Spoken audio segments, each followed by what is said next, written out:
নরেন্দ্র মোদী গেলেন, সেখানে কোনো বার্তা নেই শিল্প নিয়ে। এবং কিছু মানুষ এই ন্যারেটিভটা সেট করতে চাইছে যে সিঙ্গুরবাসী হতাশ। সিঙ্গুরবাসীদের সঙ্গে আমাদের যোগাযোগ প্রত্যন্ত এবং নিবিড়।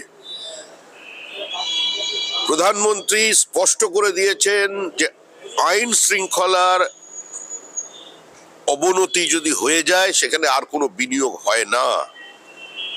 প্রধানমন্ত্রী আর্থসামাজিক উত্তরণের কথা বলে গেছেন এবং আহ্বান করেছেন মানুষকে এই সরকারকে সরিয়ে দিতে। এই সরকার যতক্ষণ আছে, যতক্ষণ জুডিশিয়ারির ওপরে, সংবাদ মাধ্যমের ওপরে এবং সাধারণ মানুষের ওপরে, শিল্পপতিদের ওপরে আক্রমণ চলেছে, ততদিন পর্যন্ত পশ্চিমবঙ্গে কোনো বিনিয়োগ হবে না।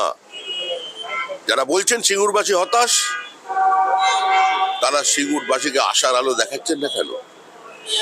মুখ্যমন্ত্রী তো সর্ষের বীজ ছড়িয়ে এসছেন, ওখানকার মানুষ সর্ষে ফুল দেখেছে। কৃষক জমি ফেরত পেয়েছে, কিন্তু জমি ফসল ফেরত পায়নি। একটা অচল অবস্থা তৈরি হয়েছে, শিল্পের বদ্ধভূমি তৈরি হয়েছে।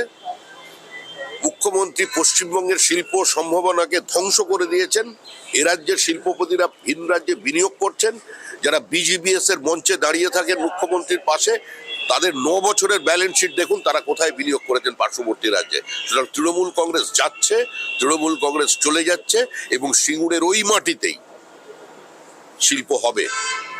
যে স্বপ্ন ওখানকার মানুষ দেখেছিলেন বা আমরা দেখেছিলাম, যে একটা ইন্টারন্যাশনাল অটোমোবাইল হাব তৈরি হতে চলেছে আজকে সিঙ্গুরে, সেটাই হবে। আজকে পাল্টা সভা করবে তৃণমূল।